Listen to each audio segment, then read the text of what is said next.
Right now, I am prepping. This is the gravy, and that's my organic turkey that I overcook. And this is the first year I've had help on Thanksgiving, so that's nice. Okay, Harry. Let's make a better choice. All right. Can we calm our body? Can we? Nice. Thank you, buddy. Thank you, bud. Your help. All of the people that are in the home right now are people that are state funded. They come from agencies that I've advocated to help my children. I am working with very minimal support, so I have to supplement out of my own pocket to have people here. I know, but right now we gotta be safe. All right, we gotta be safe.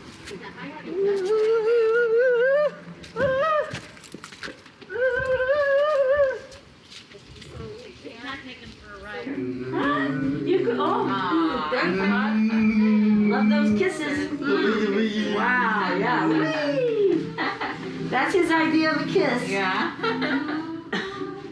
Lovely. I had one friend, she'd come from Oregon to visit, and she sat in my living room and she said, I've never in my life felt so young.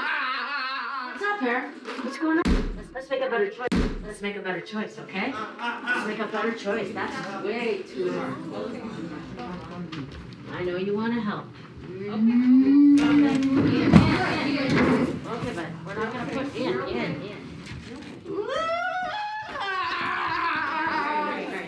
Make a better choice. You're going out. You gotta be calm. Be calm. Breathe. Okay, let's be calm. Here. When we were alone last year at this time, I was driving him 9 hours a day. Keep him calm. All these years, Ian and Harry were so connected. Just like everybody always thought they were twins. About 3 years ago, Harry's kind of taken over the house. And I think Ian, he's frustrated, but he is always trying to engage him. And he is always trying to taunt him and kind of mess with him. He's trying to get him to come back in, like just snap out of it, brother. Get yourself back. But Harry doesn't like it. He never sits down when he eats. I mean, he's always moving. So he, right, buddy? Yeah, my handsome son. Yeah, I know, I love you. He would eat, and then it's on the ceiling, it's just everywhere. And then when he became self-injurious in the last couple of years, I covered it then too, because my sofas are white. My sofa's white, and they're kind of beige and white, kind of a creamy, I was trying to create like a peaceful sanctuary vibe for them. You can't push your brother. That's not nice. No, you can't.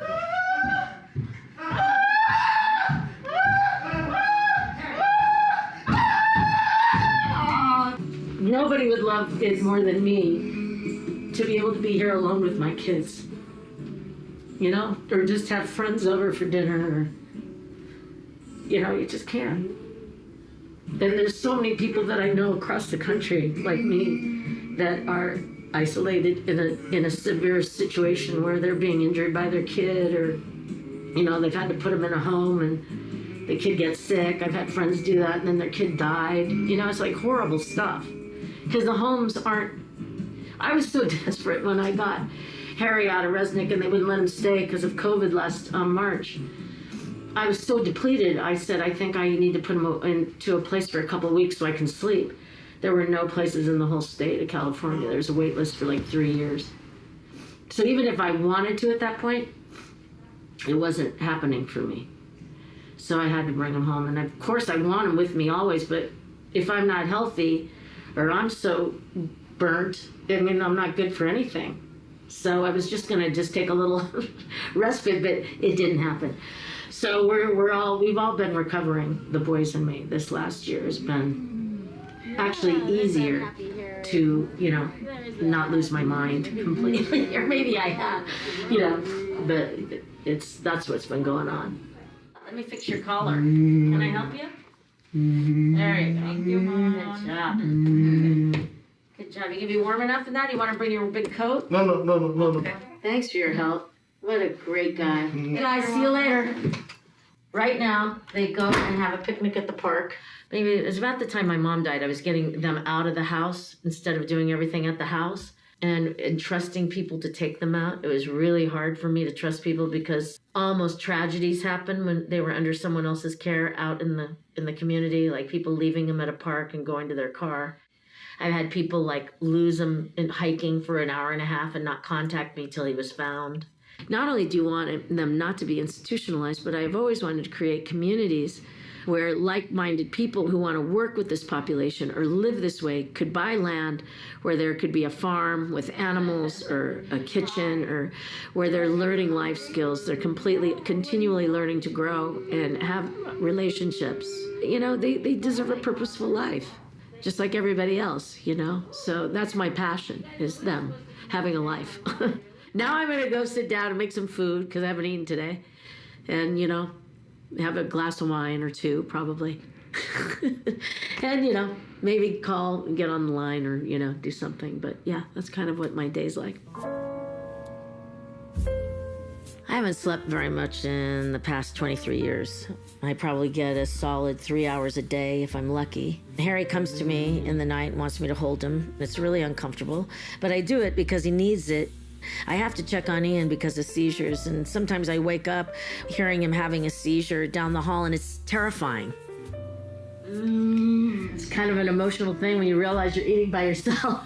But, you know, I eat by myself all the time. Cheers.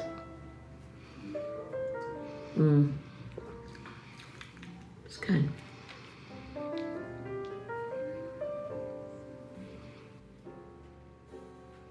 Yum. Okay. It's good. Happy Thanksgiving. Wow, that was quite an opening, don't you think? But I think we need to go back a little further. Let's go back to the beginning.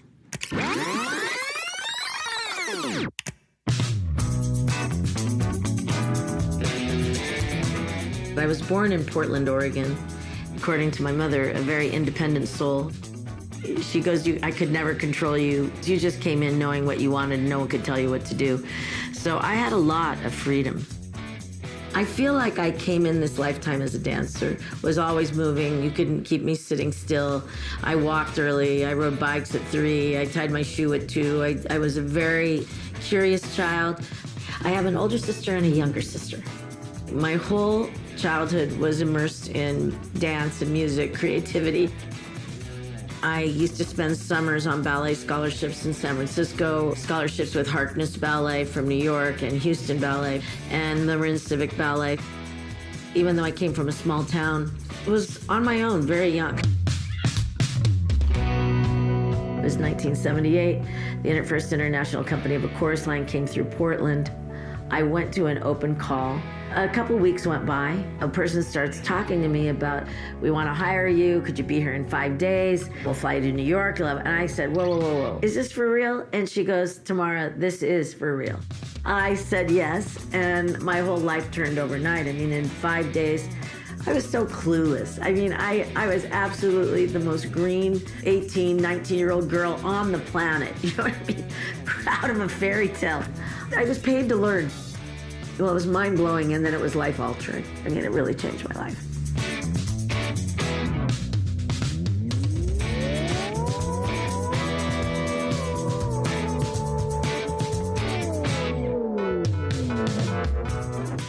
The name of the Bob Fosse show I was in was Dancin'. It was Bob Fosse's Dancin', which was a really incredible, just all his different pieces. It was a complete dance show. I guess Mr. Abbott saw me and asked who I was. Donald Sadler said, well, she's helping me do the audition. He goes, I want her in my show. I just never thought about being on Broadway. It just never entered my mind. But it ended up being just such a magical, especially, I would say, by the time I did On Your Toes. I met this star. Really, that's the best way to express it. This woman, this dancer, this girl who had all of the things that I look for now when I hold auditions for Broadway musicals as a director and choreographer. She had those things as a dancer. She was gorgeous. Her training and her technique was spectacular. She could dance anything and she could sing, and we were both auditioning for it. And I had several callbacks, and I had a one-on-one session with Sidney Poitier, but I didn't get the movie. But Tamara did. Oh my God, I'm going to do a feature film with Sidney Poitier. Quincy Jones is doing the music. The most thrilling time in my whole life in my field. Fast Forward was an absolute dream come true because I always wanted to be in a film. I always wanted to be in a dance film.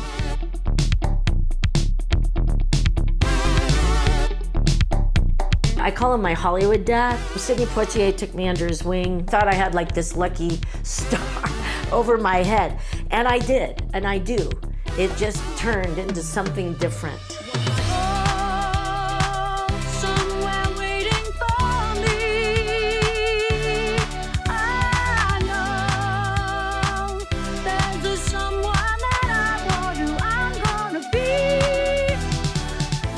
He really took a real interest in helping my career. And he'd say, you know, I want to put you with this acting coach, but go to her. And it was Peggy Fury. I just delved into my acting the way I did my dance. Like, she was like the right person. She never let me do easy things. I was immersed in my voice classes, my acting classes, my auditions. I mean, I had no time for anything but work.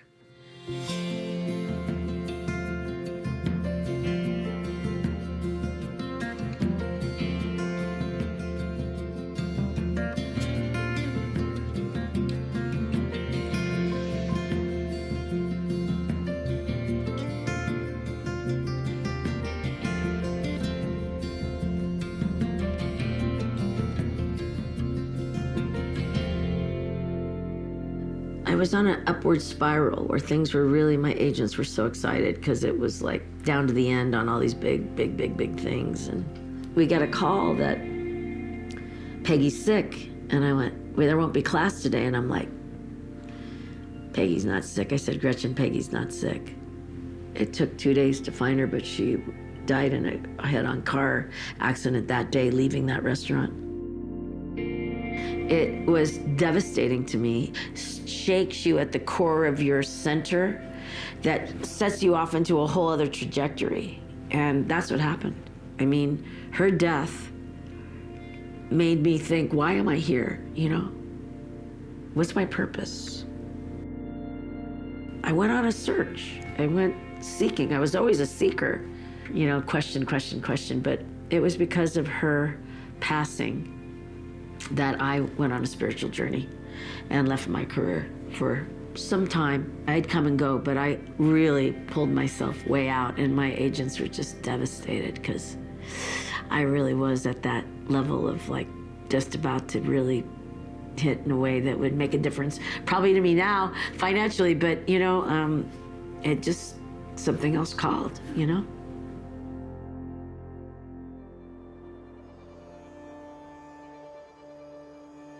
I think it's just my focus, as people have Jesus, Buddha, Krishna, whatever it is, they focus on a personal God.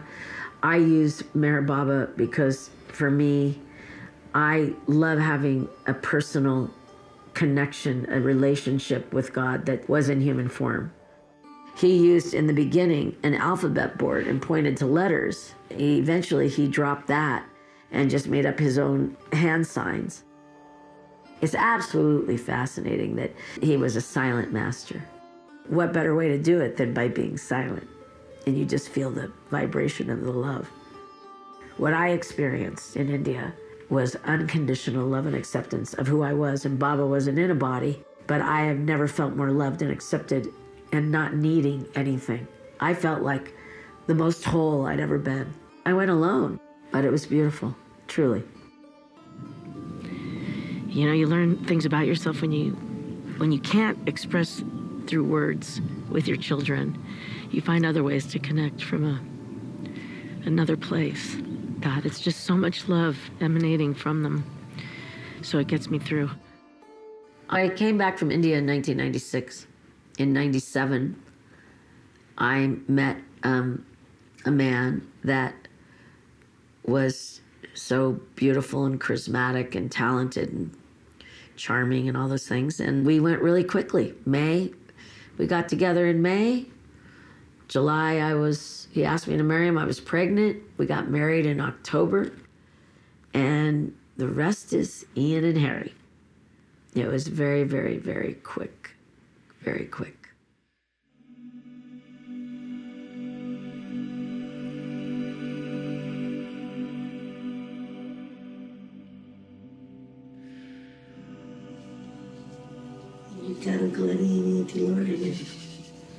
I was so excited that I was going to have this beautiful son.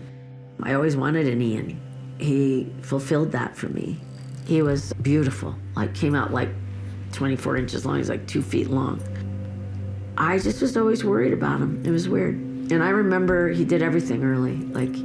He talked really early. Elmo, moon, pointing, talking, walking. He walked early like I did. I thought Ian was going to be like that. I remember a thought coming to me one day when we were sitting in the kitchen. He was eating spaghetti.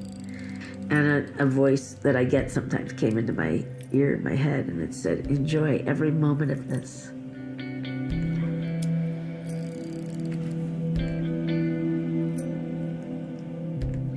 The diagnosis was, I took him to the doctor and he had a little bit of a cold.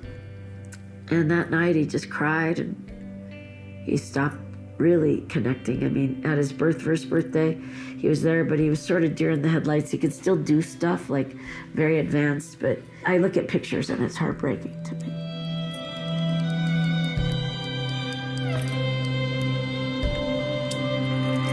He just left. It just took him, he was suffering, he screamed and cried and didn't sleep, stopped eating.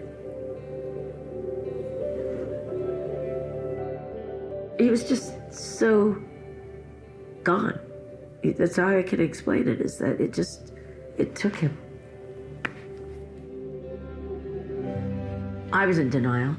I just said, I'm gonna prove you wrong. I'm gonna fix it. I'm gonna do everything I can do to heal him.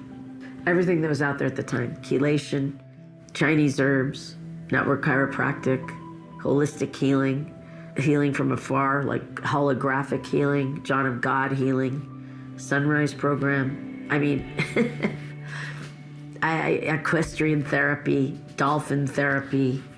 And people will say, well, have you done la la la? I'm like, trust me. We do everything. When your kid is diagnosed with something that's irreparable and you can't change it, you're gonna try to bring him back. He was completely fine. I had to get to the point where the 5 stages of death, the anger, the bargaining, all the things. I went through every single one to get to acceptance. It didn't happen overnight. It wasn't like, oh, I accept that he's autistic. I'm not that person. I'm like, no, I'm gonna fix it. I'm gonna heal him. I'm gonna make this better. I want my kid to be whole in his life. What's that? What's that? Dog? Good. What's that? What? Car. What color? Motorcycle. Blue. When I came into Ian's life, he was probably around 6 or 7 years of age. One day a week, he would come into the clinic and I would provide occupational therapy. As a therapist, you give up the control from this is what we're going to do today to what can I do to help you? What are you trying to tell me what you need? And with that, Ian exploded. He opened up as if he said, you get me. I'm not a painter. I've always wanted to take, I never took art classes because I was always dancing or singing. And I just want to get him back into doing things he loves and get him doing some art.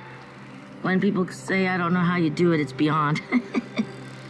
I think that the help that I receive to do this on a day-to-day basis for 23 years, going on 24, is just that love is so deep and beyond. It's beyond love. It's like we're on this journey, an adventure, and it's got to lead to a solution that's going to help them when I'm not around or when I can no longer do it myself, you know, and already you see I can't do it myself. You were here, how many people have to help me on a day-to-day basis just to keep them safe and thriving. And if people were really to get to know them, they would see there's so many hidden, beautiful gifts.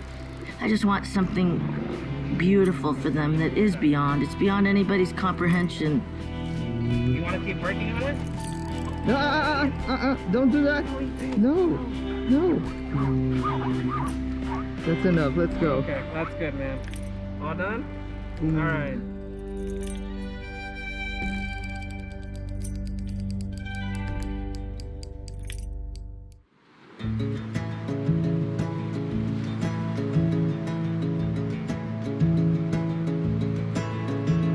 I don't know what it is about Ian, but he will absolutely take cold baths. He won't get in any hot water. He loves the colder, the better.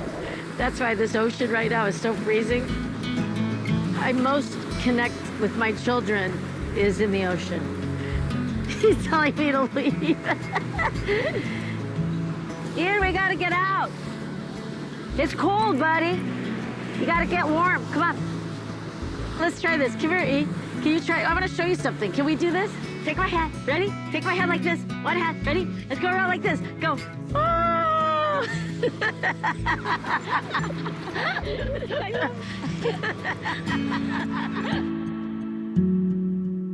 Everything that we take for granted, they have to relearn because of the way their brain works. Very simple tasks are huge life skills that he's now doing. Ian is on top of his routine. He knows what he needs to do every morning. Go up and get breakfast, and he orders his breakfast. These are like the life skills that he's learning to be more independent. He is a man. You know, he's gonna be 24. Whether they go up to a park, they play soccer, they play basketball. He loves his gym class. Ian has better coping mechanism when it comes to his environment. The gym environment can be very chaotic, even for typical people like you and I. Yeah, Ian loves rock and roll music, and he likes it really loud. They go to the mall. He's trying more and more to be really active in the community. What do you think?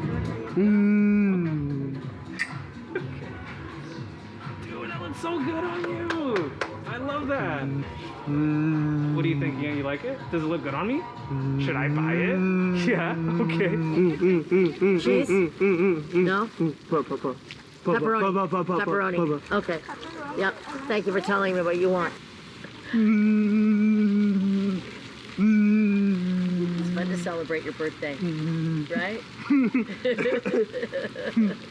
Oh, yeah, and he puts the olive oil on it. Yummy. You're thinking, buddy. Do you want more bread? No. Okay. Thank you very much. Beautiful. This is a great lunch place. Sure. Happy birthday.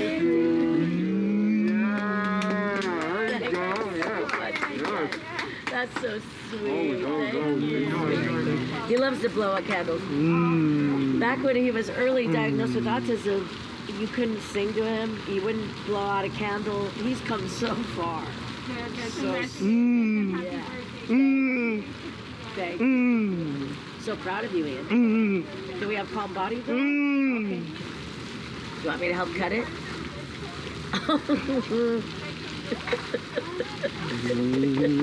Oh my gosh, Ian.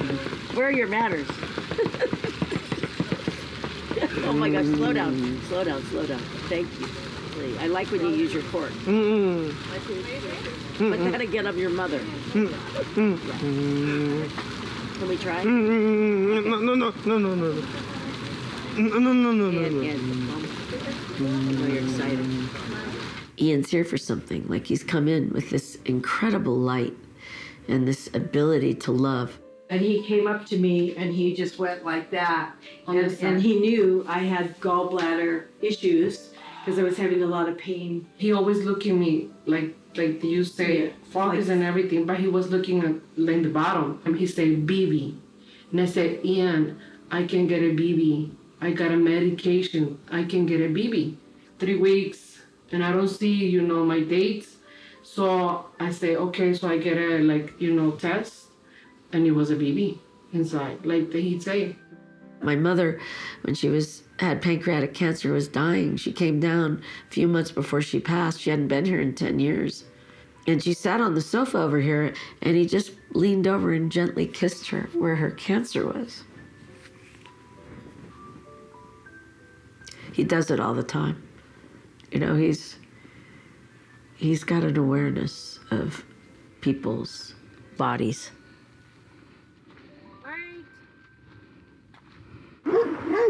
I have been worried about, since the full moon and the earthquakes, that Ian was seizure. I could just, his repetitive behaviors, he gets intense, he gets louder. He has these precursors now that I read like a dog, I kind of tune in to and I keep telling people, you gotta watch him today, you gotta watch this, you gotta watch that.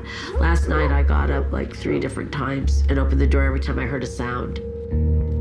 When he finally laid back down at 8:30, something made me walk into Ian's room right as he was in the midst of his seizure. Okay. You all right, honey? Okay. You all right, sweetie? Okay. Okay. But I don't know how long that seizure had gone on, but he was blue and he wasn't breathing well, and I got him on his side, but I'm glad he was on his back, not his stomach, because he wouldn't have been able to breathe. Okay, all right. All right. You want him to move? Okay. And, it's like being a nurse, being a doctor. It's like, you're living in this sort of like constant state of emergency. April of 2020, he had seizure on the 10th, the 17th, the 23rd, the 24th. Then in May, he had on the 5th, and he saw his doctor. In June, he had 2 seizures on Thursday. And then he had 2 seizures about 3 weeks later. Harry's seizures were September 10th and November 9th.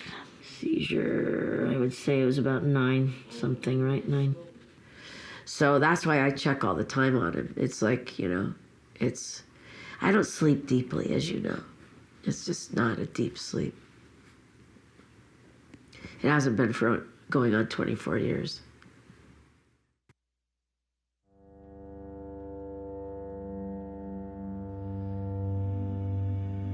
When I found out I was pregnant with Harry, I literally cried because I thought, how can I take care of 2?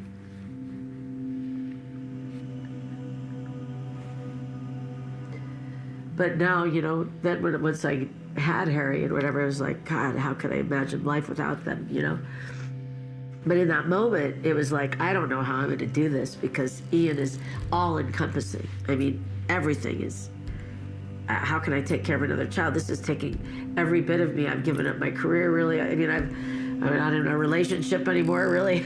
It's just like, I got to help Ian. This is just about getting Ian better. Harry was born, I didn't have one worry about Harry. I was so overwhelmed. I had so many other things going on besides the boys. It was, it wasn't good with what was going on with who I was married to at all. There were so many challenges there. And so I was not centered. I was depressed. But I had to stay, I had to stay strong for my kids. My kids, for whatever reason, their chemistry and our genetics were wired differently, and it impacted their brain. The mitochondria, went across the blood-brain barrier, and it impacted their brain.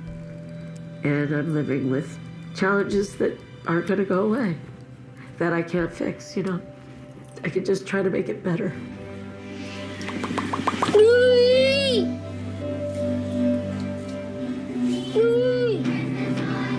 Their father checked out, I think, with the diagnosis of Ian. I think that he could use that as a reason to not stay, or he couldn't mentally handle it or emotionally handle that his sons weren't gonna be like him, or I thought my kids were gonna be completely independent by now, living their best life, whatever that meant to them. I'm one of millions of families in America, the world, that are struggling, that are suffering, that are broken, that have lost their partners because they couldn't handle it, with no hope for the future, you know? It's amazing the resilience of the women and men who have kids as severe as mine. They are some of the strongest people I've ever met. Candy, but it's not to eat. We're gonna get you something to eat. Good job, buddy. Oh yeah, there you go. That's your piece. That's your piece. There you go. Wow. Oh, I Good think so. job. Oh, yeah.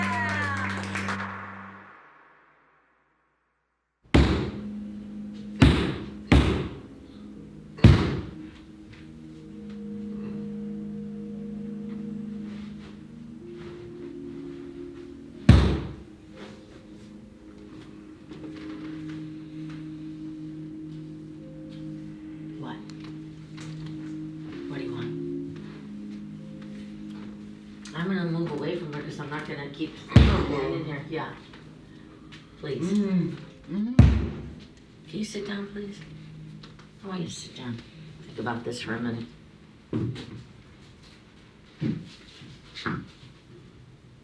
Okay. I want you to think about it. Like, I'm doing it to get my attention. I'm right here. You're all right. You're all right. You're all right.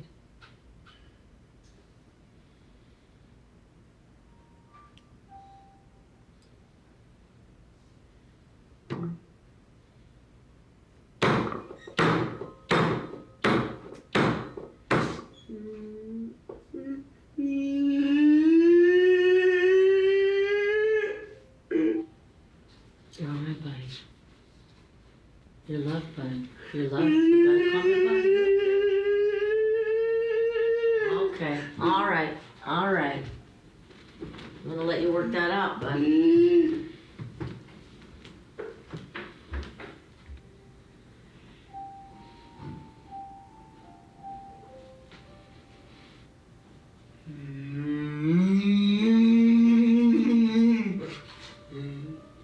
I have a text that February 28, 2019, Harry's typing today.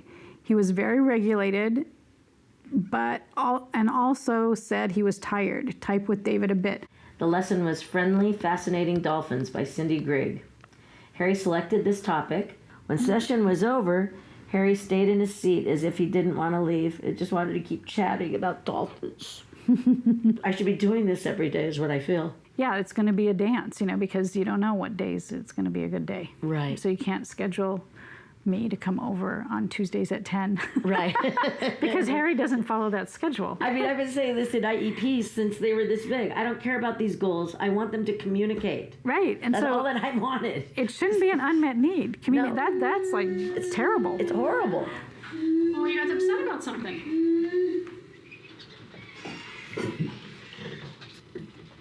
We're saying hi. Hi, hon. Good to see you. Want to say something? No, cool. All right, beautiful. Keep your rhythm. We should first. About what? What should we type about? Oh, something important. Sounds like it's something important. Feel free to share it. Go over here. You want me to go over here? Like this? More. Okay. All right. So be thinking about what you're going to tell me that we should really type about.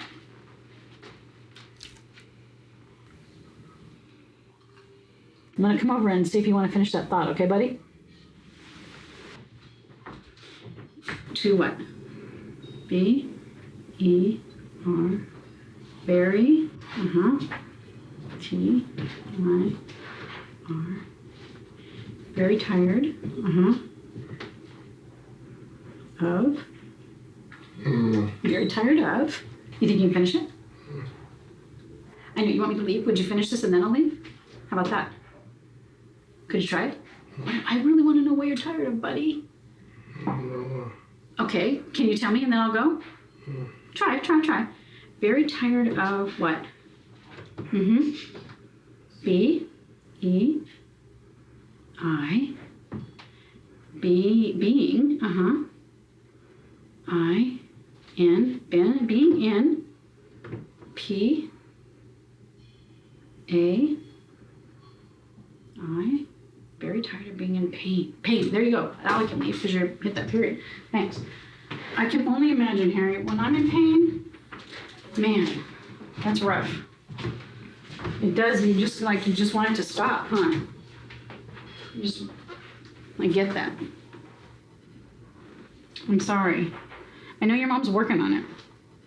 So his self-injurious behaviors escalated to a point again where I thought that he's got pain in his body somewhere. And then Alex came in and said, Miss T, Harry's mouth is swollen. I'm like, oh my God.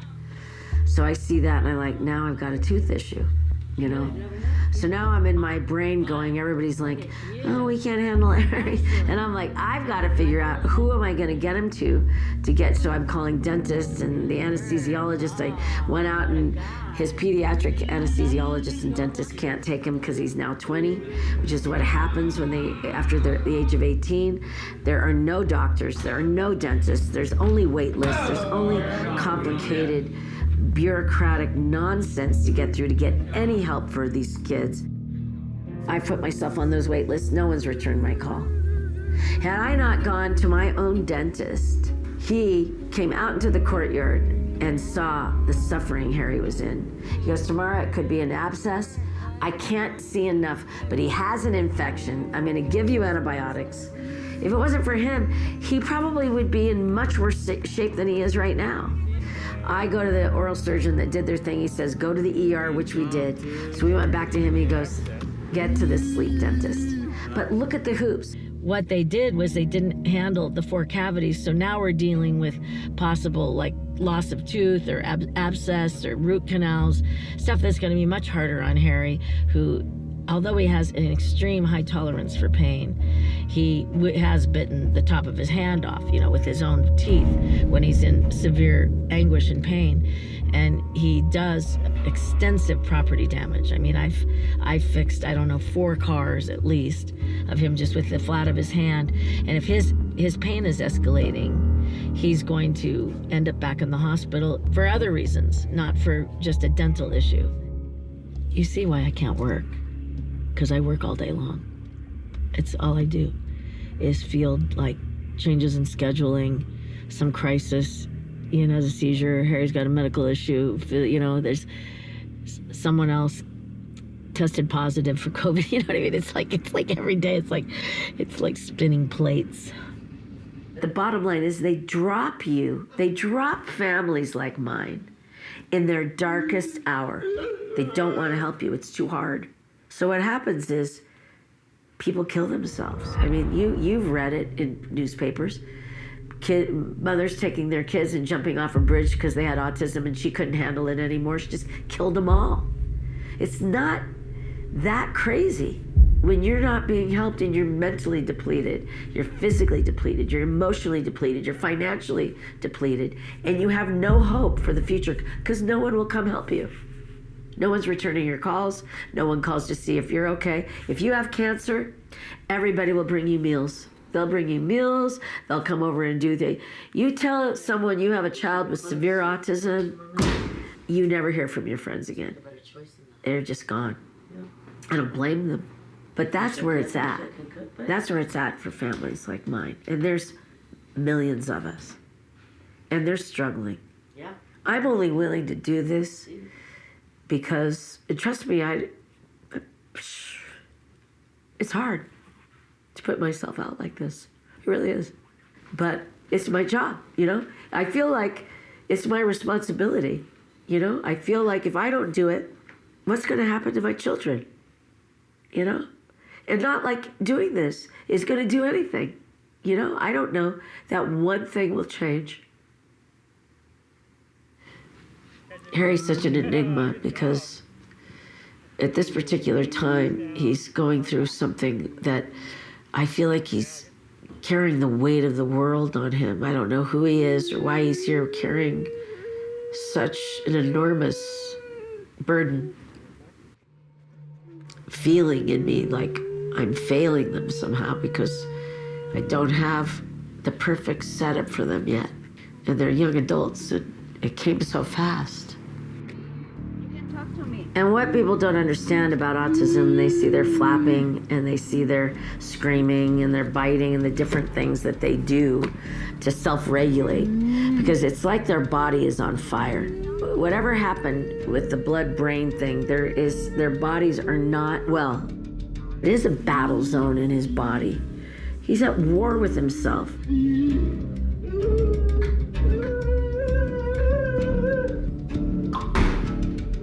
So it's finding, the balance, the redirection of how to express it so it's not breaking everything in the house or harming himself. The blessing is he doesn't hurt other people. I mean, he is not aggressive towards others. It's not controllable. And that's what I know with watching Harry or Ian. Like, Harry doesn't want to bite himself. He's just trying to get off something in his body. Like today, when he grabs my arm so hard and squeezes it so hard, I go, ow, Harry, you're hurting me. And then he goes like that. He's telling me that there's something in his body that's making him feel bad. And that's why he cries and he covers his ears and he whines and he's suffering. And these kids suffer. Trust me, a lot of them want to control it. They just know they can't, and they feel so badly. He feels horrible. He doesn't want to break things.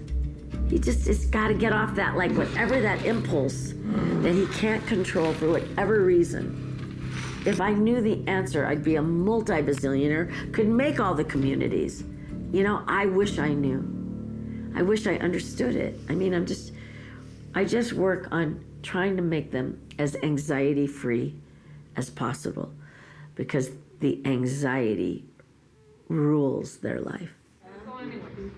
Yeah, that's my sweetheart. Yes, I love you so much. I know.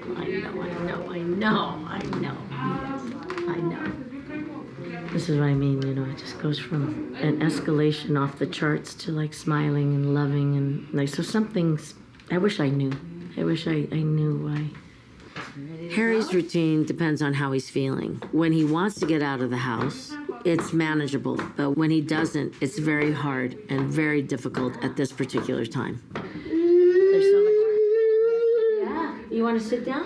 What you need? Okay.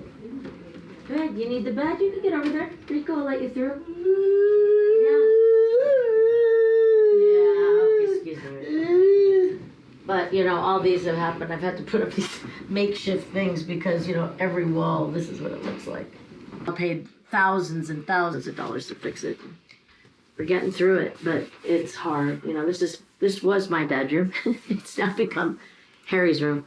I've been sleeping on the sofa in Harry's room when I don't have a guest, but it's become like the banging or whatever. It's like a post-traumatic stress thing. If I can't see him doing it, it literally sets me off into anxiety myself. But we're working really hard on it.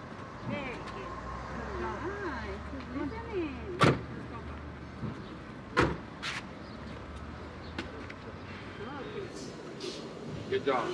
Harry has a harder time coping with his environment.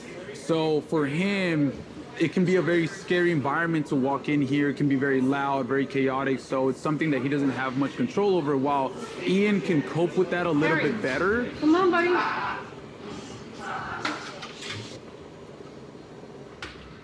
He's all done. This is Harry telling us he's all done. Harry is more like an emotional soul. He'll come up to you and hug you and, kiss you and try to smell you. Because me and the girls, we talk Spanish, so we always say that, oh, Harry's bilingual, because we'll talk to him in Spanish and he knows what we're saying. So I'll tell him ven dame un abrazo, which is come give me a hug. And right away he comes and hugs me. He loves Spanish music, so we'll be in the car and I always try to get his stations that he likes, and then we put it on for him and he's dancing to the music. He loves it. Well, I think Ian worries a lot about his mom, and I think he worries about Harry too. when Harry'd be having a hard time. So that's when you might see more fighting, more aggression, when you have two brothers with autism. And it could go the same way for Harry. You know, Harry is stressed out when Ian's having seizures. And then Tamara's stressed, and so then Harry's stressed because Tamara's stressed. And so there's so much emotion that's dysregulated in the house, it really lights up the house.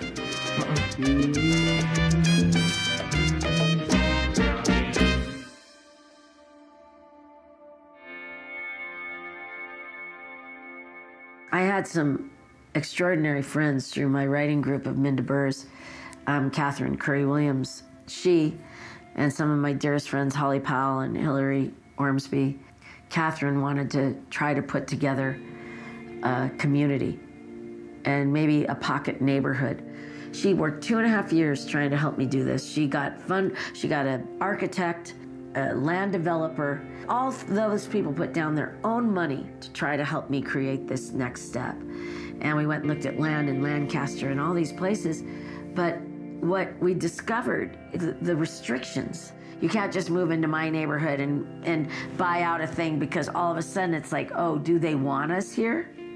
We're not wanted. We've got to find land where we can get zoned to create this beautiful environment for the future of our children. It's hard to find the resources needed to keep it flowing. People don't know. It's the silent tsunami. People just put everything over there like they're just thinking about themselves, or now it's COVID or whatever it is. But this is going to be a bigger issue than COVID. It's a worldwide epidemic, like what they think COVID is, but that will go away. This is not going away. These are people who are forever challenged and need 24/7 care. We're all in the same jam when it comes to our boys getting older. But maybe we're going to make a community someday. I mean, we're all worried about the same thing. What are we going to do when we're gone? What happens when we're gone to our children? Good? Hi, how are you? Oh my gosh, Donnie, is that right? Oh, Donnie. Hi, when you've Dawn. known me as a little kid, I'm Donnie, or either or. I was Tammy as a little kid, so I understand. Duke, you want to say hi? You watched the iPad this morning? Oh, hi. I'm so happy to meet you. You smell good. What a handsome boy, like your beautiful mama. What do you say? The future for Duke. I've had Dylan tell me, which is my almost 27-year-old, don't worry, Mom. Years ago, he'd say, don't worry, I got this. But I don't know, a year or two ago, he said, you're putting too much pressure on me, because I bring it up every so often. I don't know, I want to have my own family someday and my own kids. And I said, I'm sorry, you had said that. I would never do that to you again. I don't want to put any kind of pressure on anybody. But I want to stay in California. I have family. I have my brother, I have my sister. There is something that you have that's sort of buoying you. I don't have that, so every night or every day, it's with me. If something happens to me, I know. That's it's not a good situation. So for a long time, I've been, since they were little, I used to talk about a community-based lifestyle that whether it's in LA or it's in Oregon or it's in Colorado. It needs to be like a camp, so it needs to be a huge property somewhere you can keep developing. Yeah. And then I just saw on the news the other day that they built these little teeny houses for the homeless. Yeah. Something a little larger than that. Yeah. But they don't need to have kitchenettes. The community it has to be inclusive. It'd be nice to know that we could get specialists. But now that COVID's happened and everybody's having to live sort of sequestered, they're realizing how much they miss having a connection to another human being. And the assistant inside with Ian, he said, Tamara, people have no idea how isolated your whole life has been. Good for you, dude. That's so awesome. Yeah, you help Mom if something's out of place. You want to go jump on a trampoline? No. That's a no? Duke used to jump on the trampoline. He doesn't anymore. Okay. No more trampoline? Come on, Ian. On. He's like, no. Come on this side. Come on this side. Over the last 8 years, he would pull his hair out to the follicle, like in the front, and he'd pull it all out here, and it looked so painful. And so we've been shaving his head for the last 8 years. We tried to have it grow back when he got in the hospital last year, and for a while he was doing okay, but he came back. But now he's got a full head of hair again, which is really nice to see. Really nice to see. Yeah, hi. Oh, whoops. You want me to drive? This isn't my car, hon. 6, 7, 8, 9, 10. Good. All right. You gonna do it again? Let's do it for tomorrow. Merry Christmas to all.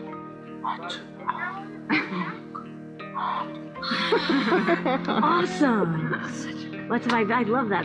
We all have the same goal in mind, to make a place so our kids can thrive and grow and live out the rest of their lives in a productive, wonderful place, not in some institution being drugged. So we're gonna have to all network and get it together. The parents need this because they're aging. We want to live forever. Trust me, we always say we can't die. Well, I've had a few friends die, you know? It's happened. So it's gonna happen. Like, we have to figure it out. But that's where the trust has to come in, because I mean, if I didn't have some sort of inner knowing that we can do this, I don't think I'd get out of bed. And there are days I don't want to, you know? It's really hard. My career gave me the tools in my toolkit to be disciplined, to stay tenacious, to not give up. I'm in complete unconditional acceptance of them. You know, I just love them.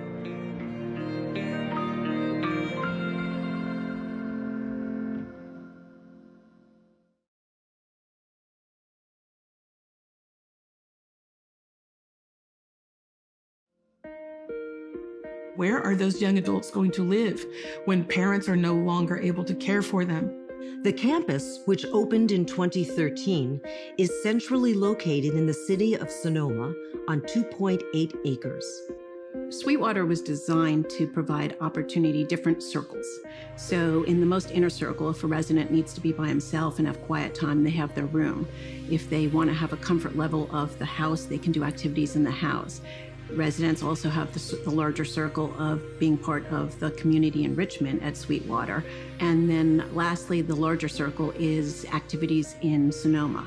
Sweetwater houses are grouped around a central area, anchored by a community center where residents have 24/7 access. I would say to Tamara and any other parent like her in her situation, what I've heard from the parents here is they said, don't wait, get started early. You know, before you know it, your son or daughter will be an adult and you're not getting any younger, so you need to get on thinking about what the long-term solution would be. It's an absolutely beautiful model. I don't think one of us go through the day without thinking about it. It's not that easy to do what he's saying. And most of us are, you know, financially in a place where we can't do what they did up there. You know, it was a $14 million model for 16 families. You know, and it's every month, I think they said it's like 10 grand. I would love to create that somewhere, that it was more cost effective, bigger, you know, more than 16 people, because there's going to be a lot, but affordable, where, you know, the government or the state come in and support these families, you know, that it's not something that the families have to somehow, lose everything to get their kid okay. If we could get one person to hear me and want to help, we could help a lot of people in the world. Families need it. The kids need it. They deserve it. They're not vegetables. They're people with feelings and intelligence and compassion and love and kindness. Well, this is an exciting day. We're heading down to meet some people who are interested in creating the same kind of future that I want for my boys. They all have non-speaking kids like mine, and we're looking forward to gathering together today to talk about a community lifestyle for the future. They have exactly my vision. I'm sure a lot will come from this meeting. Sterling is non-speaking. He has a lot of things going on. He's a pretty complicated kid. He started out strong in spelling when he was 12, 13 years old, and then he just had a series of medical things come up, kind of mysterious. Oliver is 13. He is an open, fluent communicator and really smart, really funny. Switched him over to diploma track and independent study, and he just graduated with a high school diploma at the age of 20. Wow. So, oh my God. You're ahead of schedule. I'm Dawn Marie Gavin. I'm a single mom of 2 boys with autism, Evan and Trey. This haven where they can be and belong and where they're comfortable just totally being themselves. And they do not have to worry about people judging them or watching them. The non-speakers are autistics being actually part of the leadership, having a voice, having the genius, to come up with novel ideas. It's so revolutionary to the point that the world doesn't understand, can't even grasp the concept right now. A donor can understand that they are investing in this incredible culture, solving a society problem, and that there is a plan to become sustainable. So in 5 years, this will sustain itself. That is a huge advantage to somebody looking at investing. They deserve the future in a place where they know they're accepted and respected. The natural elements that are already on this property as it exists are beautiful, as opposed to just being a flat piece of graded out land. Wow, this is just amazing. That it is already zoned for animals is great. There could be a property that is more suited for us. It already has tiny houses, or it already has all the septic and the water and the electricity and the whole shebang. But these sorts of properties are usually priced less, and you can start from scratch. And this is picturesque. Anybody would want to live here. We want to give our kids a full life and let them live in a place like this. But will the community accept them? Will their neighbors be okay with them? And this is a beautiful place for them. B-I-R-D-S. What else? What else could we put on this property? If you lived here, Oliver, gentle, no, let go, open your fingers. Ah! This one, it's okay.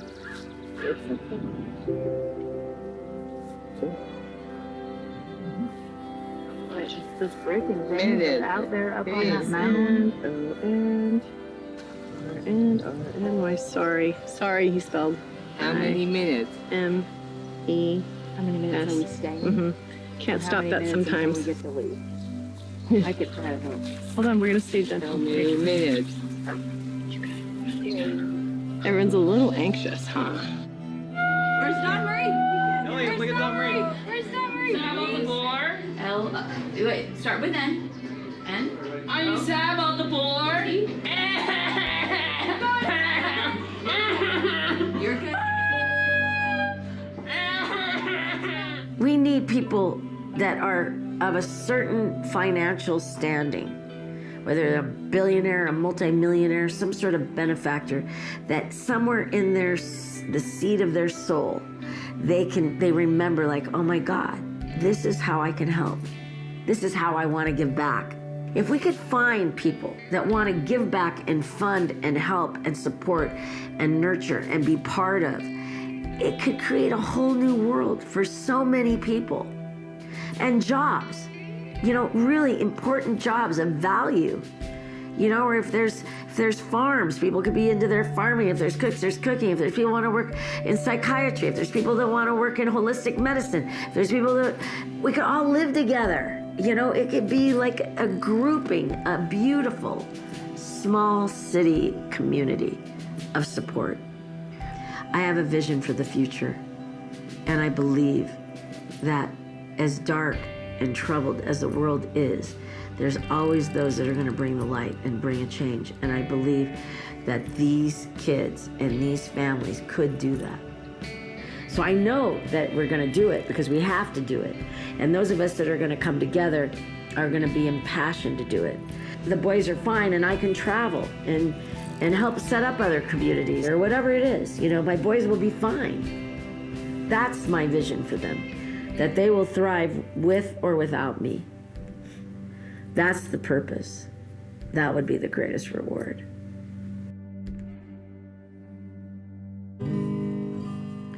I wrote this in New York when I was living in New York years ago. Just came through.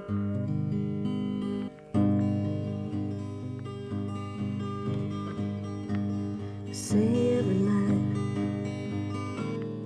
is a mystery, and in each one of us is the key.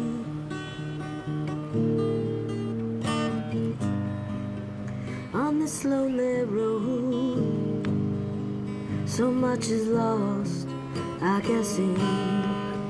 Harry wants his own space, Ian wants his own space. They tell us to go all the time, like go, go, go. I think they just like that nobody's telling them what to do. On the summer's night. Mwah. Okay, I love you. Mwah. Yep, okay. All done, buddy. You're so funny. Hi, my love bug. Yeah, okay, yeah. Hi, buddy. Harry, want something to drink? Want something to drink? Yeah.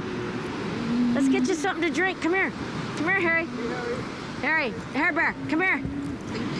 Ups, do you want to go home or do you want to stay at the beach? Home? Red.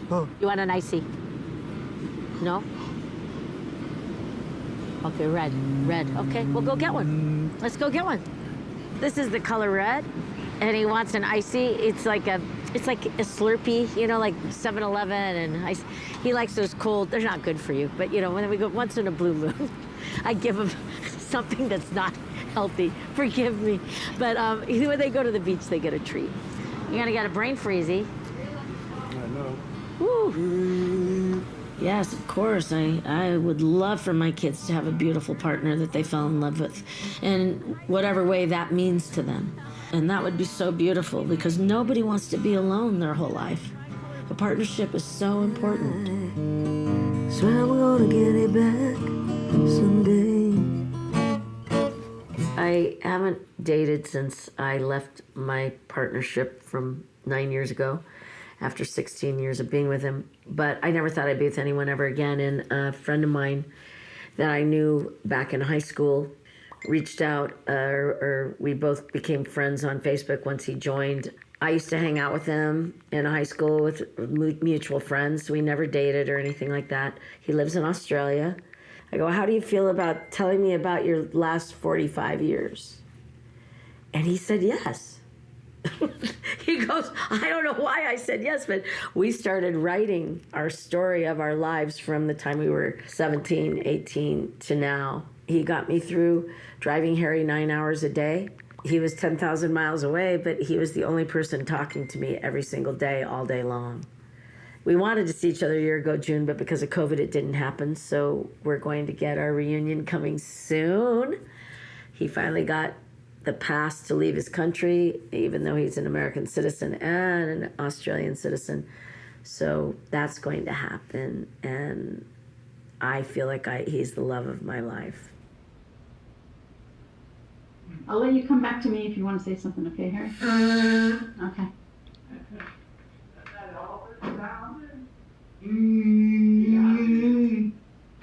Are you okay with the making of this film? Tell me yes or no. Are you okay with can you tell me if you're okay with the making of the film? Okay, tell me yes or no. Yeah? Okay. So, you're okay. Okay. Is there anything you'd want to say to the people that are watching the film? No? Okay, we'll stop. Let's stop for a little bit.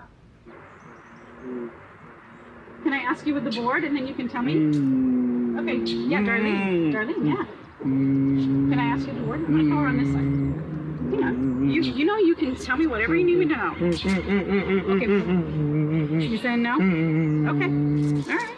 Well, I'll just say it's nice to see you. Nice to see you, buddy. Yeah. Can I say hi? Hi. Good to see you.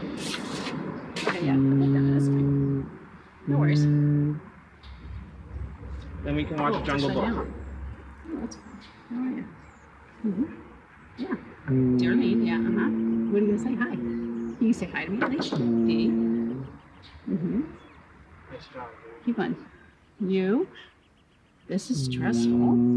Period. Oh, I'm sorry about that, buddy. I'm sorry. Is it stressful because I'm asking you to talk to you? Or being home? What's stressful? B. E. I hear you, man. I. N. Being. I love it. Get it off your chest. Being H. Oh. And, oh, man, I'm sorry about that. Being home. Yeah. That sucks. That sucks. Is there anything we can do to help you be less stressed at home? What can we do? Share. All right. Yes. My independent. In my independent. H. O. N. E. You want to be in your own home? Oh. Okay. That's a big deal. That's a big deal. That's a word. That's a cool goal for a man your age. A very cool goal for a man your age. You want mom to work on that? Are you done talking to me? Right. You're done. Okay, gotcha. Thank you. I hear you. You want to be in your own home? Okay. That's a big deal. That's a big deal. He doesn't want all these people. I don't either, Ian, by the way. It's a lot. There's so many people here all the time.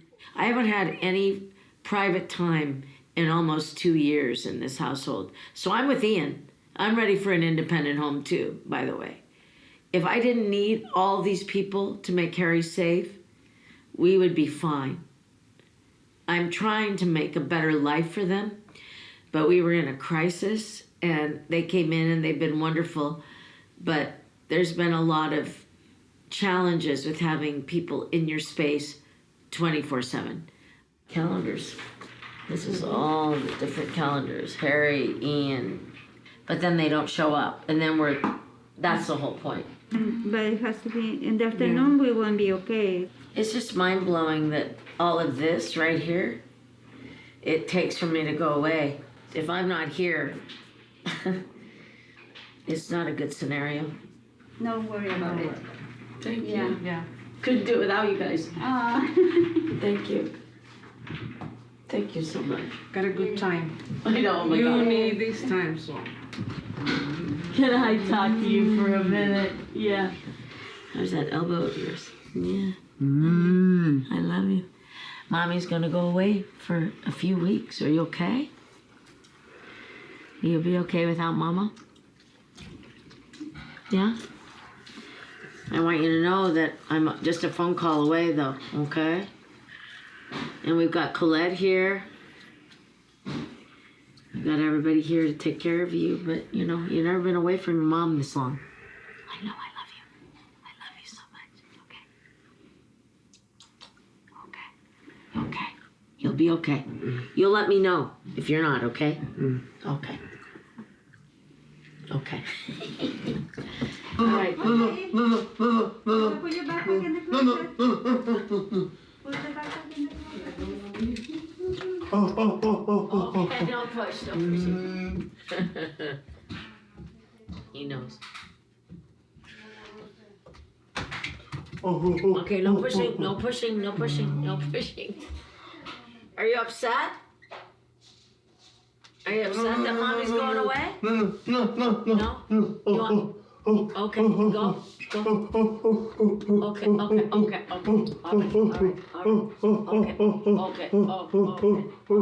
right.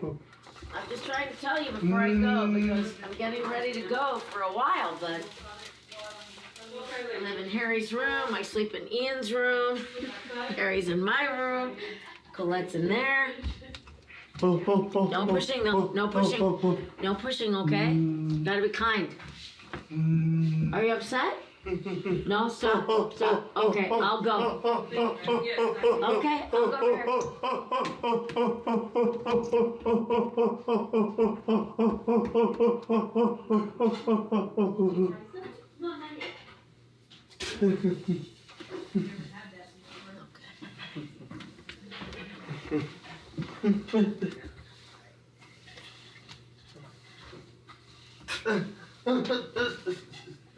Are you upset that I'm gonna go for a while? You know I come back. You know I come back. I'm just going for a little break. I'm not gonna leave you, bud. Yeah. I'm not gonna leave you, and I'm here for you, right? If you need me, you can call me. I'm just taking a little break, but I know it's a big deal. I know. Oh my God, I'm getting to go away for the first time in like 25 years without, my children.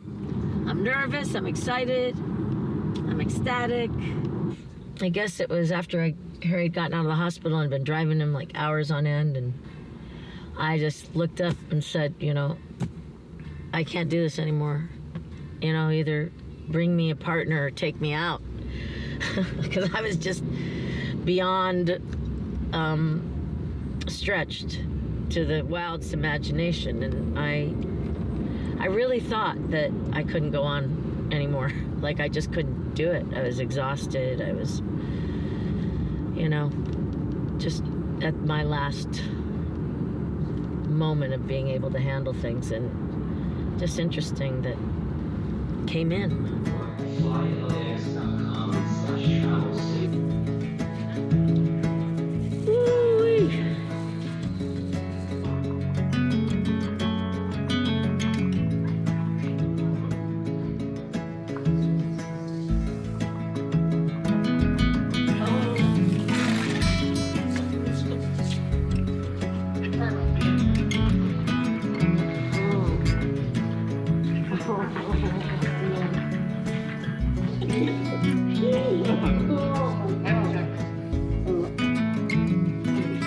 I sit here crying.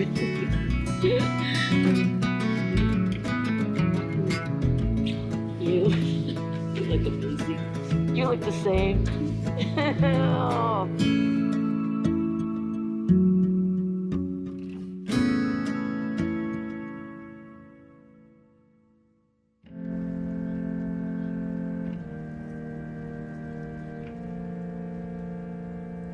You're fine. No push. Hi, Harry, how are you? It's okay. Everything's It's fine. okay. Sit down. Sit down. Sit down. Fine. Thank you. Don't push him. We don't push. We don't push him. Come here. I want you to sit over here. Come, get your shoes. Get your shoes. Go sit outside. Seeing him right now, and he's got been pulling his hair out more. So that's happening. Try to get him to stop. Tell the people to try to have him do something else with his hand. I'm feeling great, and I'm having the best time of my whole life. Mark's the most amazing man. Really. Hi, Herbert. He's in the other room right now, but Hey, buddy. I'll see you soon. Mommy will be back. I've stayed here dozens of times. It's never ending, basically. Like she talks about 24/7, it really can be that. I'm grateful that most nights we have 2 overnight people that are staying here as well.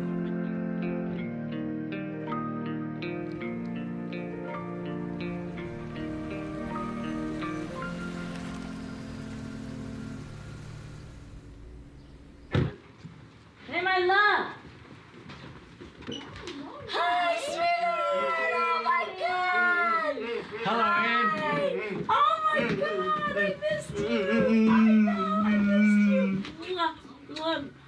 Oh, I love you so much. Can I have a hug? Oh, thank you. Oh, I man. missed you so much. I love you, buddy. Here's Mark. Gonna say hi to Mark? Yeah. Give him a kiss. He's your new buddy. He's your new buddy. New friend. New friend. No. Okay. Okay. You happy to see Mom? Yeah. Yeah, I'm happy too. I'm happy too. I love your mother, Ann. I love your mother. I love your mother.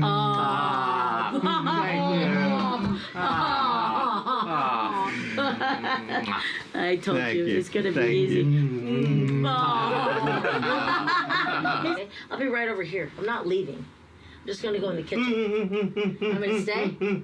Stay. I'm gonna stay. Yeah. Okay. All right. Hi, buddy. It's Mom. Hi, sweetheart. Aw, I missed you so much. I love you. I miss. Oh, that's sweet said. Hello, Harry. Here's Mark.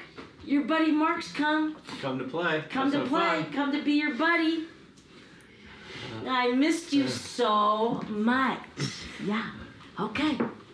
All right. Brought this for you if you'd like it. It's for you.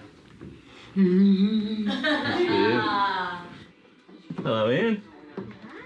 I bought you a present. You don't want it? It's yours if you want it. No? T-shirt for you. No? No? Okay. Don't want that one, eh? Okay. All done? Okay, give it to Mom. I'll put it away. Okay. All right. It's okay, Harry. Hold on. All right. Come on. You're okay. Gonna go take a bath. Time for a bath. Yep. You're okay. No, we're not gonna pound. It's okay. We're not gonna pound. You're all right. Calm your body. Okay. Yeah. Okay. You want to put it away? You want to put it in the bag? Put it in the bag. Thank you. Let me put it. Okay, time for a bath. Let's go take a bath. Let's take a bath. You're all right, bud. It's a lot of energy. It's a lot of stuff to process. It's all good. Is this your buddy? Yeah? You gonna give him a hug? Aww. How beautiful. He's your buddy. Love you, son. Wow. That's what a skin say.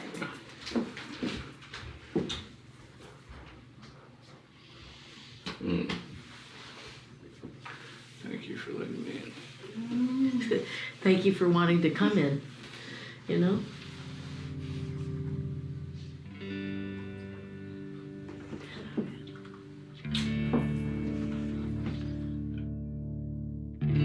After 3.5 months, we finally got the authorization for Harry to go to a sleep dentist. You're gonna go see the dentist. We gotta get up, okay? You can rest in the car. Okay? Yeah, Mama's gonna go get your tooth fixed. It's all right.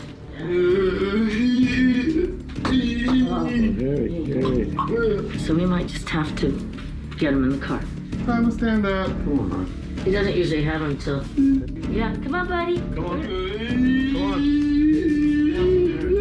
right. I know you're tired, but we gotta go. We're gonna go. Let's go. Come on, man. Come on. Come on. Good job. Boy. Good job.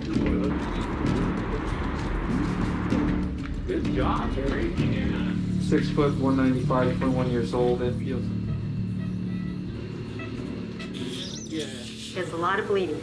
In order for us to do the proper dental work, we have to clean everything, make sure everything's clear. And those are all the things. He had 4 cavities at UCLA 2 years ago at Resnick, and they did nothing. And I've been trying to get him into a dentist ever since then. And now all that's going on, and you have to know that I had very little, I had to hire people to come help me to get him here today. But people have no idea. Just getting Harry to not eat or drink, or to get him into a car to get here. To hear that I'm going to have to come several times. Is We have a patient, as you know, the mom that just came in with Yeah. a patient, same thing, same story. She's been fighting the system for over 2 years. Yeah. And unfortunately, his teeth are probably going to end up being extracted because you can't afford to do all of this dentistry and they're not healthy. Yeah. So we need help. Yeah. As the parents, you need help and we need help. Yes. For a bigger facility, for more doctors Yes. to be willing to help. It's just so wrong. Okay, buddy. Right, buddy? Right, my love bug? Yeah, I see you're still asleep. Hi, there's your eyes. Hi, honey. Hi, my love. Sorry.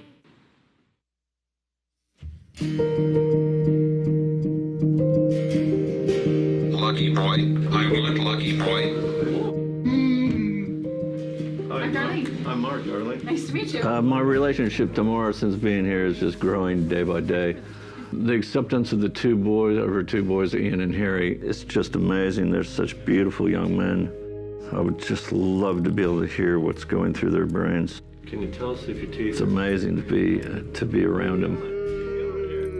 Hi to you too, my friend. I have no intention of ever leaving tomorrow. I knew that before I got here. Going to be with her for the rest of my life. That's very insightful, Ian. He and I have too much energy. Tamara's vision of the community in the future, not just here in America, but across the world. And if it could be rolled out in some type of model formula that could be done, repeated over and over, it would just be so beautiful. I love my family in Australia.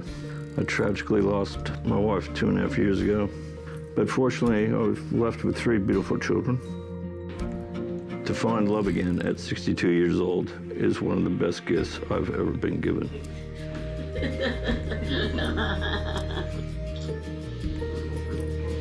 I don't know, is this turkey big enough? I don't know. Prime rib and turkey, this is quite the celebration. There's a lot to be thankful for this Thanksgiving. Yeah. I'm so grateful. I am. Do you want some turkey? Oh, okay. How about, can we say thank you to God for being together? Can you say thank you? Oh, calm hands. Amen. Thank you, Carolina. We love you, Ian. You gonna have some food? No. Okay. You're gonna take a hike. You come back, we'll eat more. To love. To love. Happiness. Yes. The road ahead. The road ahead. And the boys. And the boys, definitely.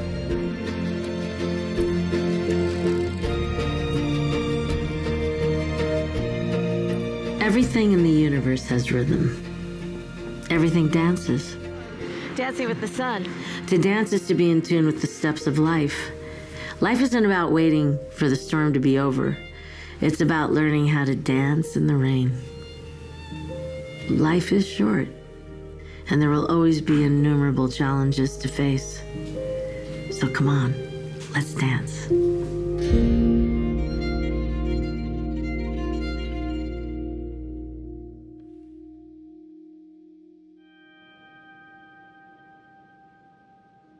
Okay. Okay.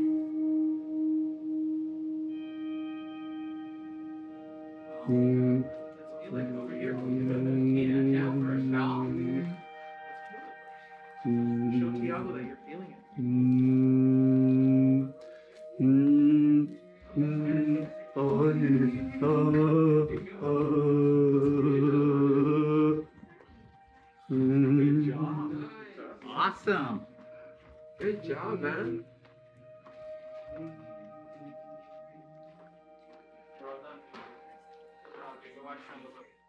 Yeah. You tried to help him with his gut? Together. All right, bud. All right, enough. All done. Okay. Thank you.